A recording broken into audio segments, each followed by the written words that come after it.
안방 1열에서 듣는 공연 리뷰 우리는 컬처. 음, 안녕하세요. 금이 환영은 주스입니다. 금이 환영하셨다고요? 금연하셨다고요? 저는 왕따로 시작해서 결국에는 모두의 사랑을 받는 캐릭터로 거듭나고자 하는 식구입니다. 아유, 참, 귀여워, 귀여워. 식구님, 제가 다음 주에 이거 피어당 보러 가려고 하는데 같이 가실래요? 27입니다. 네, 안녕하세요. 저는 여성 예술 창작자 조이입니다. 음, 오, 멋지다. 27님이 벌써 말씀을 먼저 해주셨는데, 제가 소개를 또 여성 예술 창작자라고 한 이유는 제가 오늘 리뷰할 공연이 뮤지컬 여기 피와 당이라는 공연이기 때문이에요. 창작산실 올해의 신작으로 선정된 공연이죠. 리딩 말고 이제 공연으로 올라온 거는 초연인 것 같아요. 그쵸? 리딩도 여러 번 올라오지 않았나요? 그러게요. 저도 여러 번 들었던 것 같아요. 디벨롭을 많이 하셔서 정리가 된 후에 올해 신작까지 당선이 되시고 이제 좋은 컴퍼니 만나서 이렇게 공연으로 올라온 것 같습니다. 그렇지 네. 않아도 이제 보러 가야지 그러고 있었는데 너무 궁금해요. 음, 그게 이렇게 한복을 입고 이렇게 포스터가 있고 그래가지고 대학로에서 하는 작품들이 사실 서양의 어떤 소재를 다루거나 아니면 한국적인 거 이렇게 소재들이 그 양갈래로 나뉘는데 한복 입고 이렇게 하는 거는 그래도 좀 그렇게 많진 않잖아요. 그래서 궁금하더라고요. 어떤 무대로 어떤 모습으로 올라갈지. 이 공연은 피와당이 제목인데 피와당이라는 제목을 들었을 때는 사실 무슨 얘기인지 저는 감이 잘 안 왔어요. 피와당이 어떤 장소인지 몰랐던 저의 무지함도 있겠지만 글쎄, 피화당? 피화당이 뭐지? 했는데, 제가 앞서 소개해드린 것처럼 글 쓰는 여성들 이야기예요. 근데 어떤 글이냐 하면, 우리가 모두 잘 알고 있는 박시전 이야기예요. 예. 어, 박시전은 최초의 여성 영웅을 다룬 소설로 마치 지금의 SF 소설처럼 그 박시전 안에서 박씨 여성 영웅이 비바람을 몰고 막 그 뛰어난 능력으로 오랑캐들을 다 물리쳐버리는 여성 장부로 표현이 되거든요. 그래서 음, 우리나라도 아직도 남아있을 수도 있지만 남아 선호 사상 혹은 이제 남성 중심의 사회 그때는 더 심했겠죠. 조선시대 때는 그 엄격한 남성 양반 중심 사회를 꼬집는 소설로 민중들에게 굉장히 사랑을 많이 받았던 음. 작가 미상의 소설이죠. 음, 저는 사실 박시전을 다루는 연극을 본 적이 있어요. 열려들의 장례식이라고 극단 글과 무대에서 올렸던 네, 연극이었는데 그래서 박시전 내용만 알고 있었지 박시전을 둘러싼 그걸 만든 여성들의 이야기에 대해서 그때 처음 관심을 가졌거든요. 근데 이렇게 또 뮤지컬로 나와서 반갑더라고요. 뮤지컬도 하나 음, 있었어요. 나라라 박씨에서 오박씨 된 작품이 있었는데, 근데 나라라 박씨가 그런 얘기였군요. 나라라 박씨는 박시전 뮤지컬을 공연하는 창작 뮤지컬 배우들 음. 이야기. 좀 달라요. 박시전이게. 어쨌든 박시전에 연관성이 있는 그런 공연이 또 있었군요. 근데 박시전이 작자 미상이잖아요. 그래서 사실 박시전을 누가 썼다 이런 얘기는 이제 덧붙인 거죠. 이제 허구가 좀 덧대어진 그런 픽션이 더해진 이야기인데 줄거리를 아주 간단하게 소개를 해드리자면 병자호란 시대 때 얘기로 출발을 해요. 청나라, 명나라, 조선 이렇게 삼국이 싸웠던 그때 시절에 우리나라 여성들이 실제로 청나라에 많이 끌려갔다 돌아왔어요. 거기 가서 겁탈을 당했죠. 그래서 정조를 잃은 여자들이라고 손가락질을 당했대요. 그들이 음, 이제 전쟁이 끝나고 돌아왔는데도 손가락질을 너무 당하니까 숨어 사는 꼴이 된 거예요. 음, 심지어는 어느 수준이었냐면 원래 자기의 아내가 팔려갔다 돌아왔는데 정조를 잃은 아내이기 때문에 이혼을 하고 싶다라는 상소문이 빗발칠 정도였다고 해요. 그때 당시에 임금이 인조였는데 상소문이 너무 많으니까 그걸 다 읽어보지 못하고 여성들한테 이제 제안을 해요. 홍제원 냇가에서 깨끗이 씻고 오면 너에게 그 죄를 묻지 않겠다. 무슨 침례의식 같죠? 씻고 온 여자들은 우리가 죄를 묻지 않겠다고 임금이 말했으나 그거는 임금의 제안이자 주장이었고 민심은 딱히 변하지 않았다고 해요. 그래서 남자들이 자기 와이프가 사실 돌아오면 반가웠어야 되는데 안 좋아하고 이혼하고 싶어 하고 그랬다는 거예요. 이제 그런 얘기에서 출발을 해요. 이제 박시전이 그때 나와서 여성들을 위로했다. 이제 이렇게 시작을 하는데 제목이 여기 피화당인데 이 정조를 잃은 여성들이 어딘가에 숨어 살아요. 화를 피해서 산다고 해서 그 여성들이 피해 살았던 곳을 피화당이라고 불렀어요. 그래서 거기에 숨어서 여자 셋이서 이제 박씨 집안 장녀라고 나오는 이제 가은비, 그리고 역시 똑같이 시댁에서 쫓겨나서 남장을 하고 사는 가은비가 소설을 쓰면 밖에 저작거리에 내다 파는 역할을 하는 매화, 그리고 가은비의 여종으로 따라다니는 개화, 이렇게 세 명의 여성들이 피화당이라는 곳에 숨어 살아요.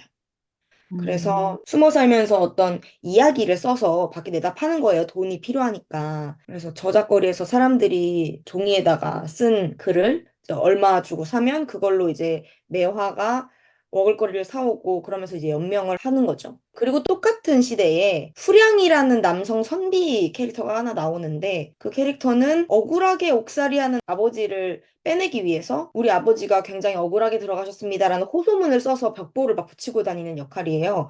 근데 글이 너무 어려워서 아무도 안 읽는 거예요. 내 글은 아무도 안 읽는데 저작거리에는 어떤 글이 불티나게 팔리고 있대. 그거를 들은 후량이라는 선비가 도대체 당초에 이 소설을 쓴 사람이 누구이냐? 나도 그 사람에게 달려가서 우리 아버지 호소문을 써달라고 부탁해야겠다 하면서 이제 박시전을 쓴 여성들을 찾아 나섰죠. 그리고 음, 그 후량의 남종으로 나오는 강아지라고 캐릭터 이름을 하셨더라고요. 황강아지라는 캐릭터, 이렇게 5인이 나오는 5인극입니다. 5인극이면 그래도 많이 나오시네요. 등장인물들이. 그쵸? 생각보다 소극장 뮤지컬 치고 굉장히 다채로운 캐릭터가 나오더라고요. 그래서 저는 이제 글 쓰는 여자, 그리고 여자가 또 3명이야. 그래서 최근에 제가 또 봤던 브론테라는 뮤지컬도 생각이 나더라고요.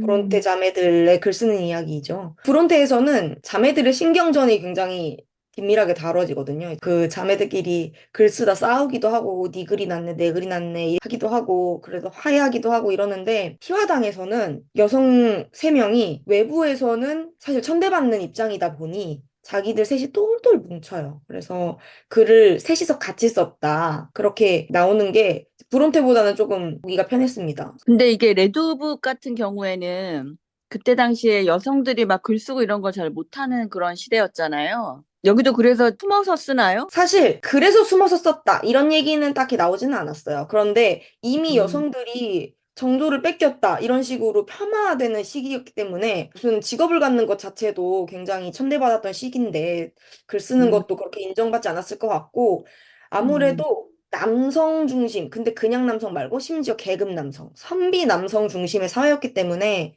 여성들에 대해서 좋지는 않았을 것 같아요, 시선이. 음. 지금 정인지 배우님이 두 작품 동시에 출연하고 계신데 하나가 여기 피화당이고 또 다른 게 난설이라고 허난설원 다룬 작품이거든요. 네. 둘 다 작가 역할을 하고 계시고 굉장히 반가웠어요. 지금 특히 조선시대에 활동하던 여성 작가를 다룬 작품이 나왔다는 게 반가웠던 것 같습니다. 그 우리 조선시대에는 여성들이 글 쓰는 게 아무렇지도 않았던 건가요? 아니요, 둘 다 몰래 써요. 몰래. 난설은 이제 동생을 통해서 쓰고 동생한테 사실 죽기 전에 다 태워달라고 부탁을 하고요. 아, 맞다, 맞다. 그리고 이제 여기 피화당 같은 경우에는 동굴에 숨어가지고 쓰고 자기가 여자인 거를 밝히지 않아요. 그렇죠. 네, 음, 작가는 다른 사람 이름으로 혹은 작가 미상으로 퍼뜨려달라고 그렇게 얘기를 하죠. 이렇게 여성 예술가들이 시대를 딛고 글을 써냈다, 무슨 시집을 발간했다, 이런 소재들이 끊임없이 각광받는 것 같아요. 그렇죠? 레드북도 그렇고, 브론테, 뭐, 그러네. 난설, 또 이 피화당까지 이 뮤지컬 음, 소재로 굉장히 각광을 받는 것 같은데, 제 생각에는 여성 예술가들의 그 예민하고 섬세한 능력이 딱 발휘될 때 관객들이 희열을 느끼는 것 같고, 또 하나는 또 여성들이 뜨거운 연대를 또 굉장히 잘 하잖아요. 여성들끼리 쫙 이렇게 연대가 됐을 때 또 관객들이 흐뭇해하는 것 같아요. 관객이 아무래도 여성이 좀 많다 보니까. 그래서 약간 인기몰이를 하는 소재인 것 같아요, 이런 게. 그러네요. 이게 창작산실에도 된 거 보면은 박시전을 각색을 해서 만든 게 좀 메리트가 있었지 않았나 하는 생각도 드네요. 그렇죠. 박시전 얘기 자체는 저희가 익히 알고 있지만, 그거를 누가 왜 만들었고, 이런 걸 이제 상상력을 더했을 때, 굉장히 박시전 얘기가 나온 이유가 타당해지는 것 같아요. 그 소설 얘기가.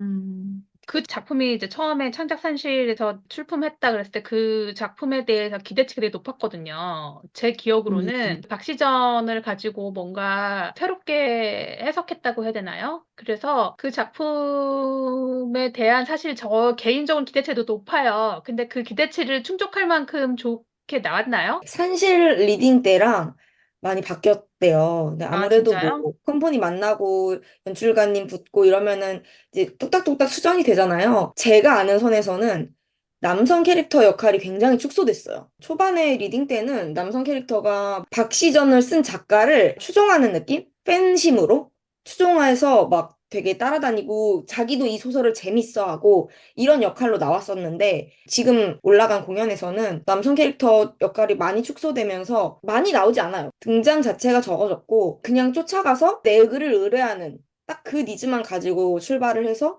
그 글을 의뢰하는 것까지만 딱 나오더라고요. 그리고 강아지라는 역할로 이제 남성이 두 분 나오시잖아요. 남종이 하나 나오는데 그래도 저는 남종 역할 캐릭터가 굉장히 감초 역할을 했다고 생각을 해요. 귀여운 음, 모먼트들이 많이 나오거든요. 그래서 음.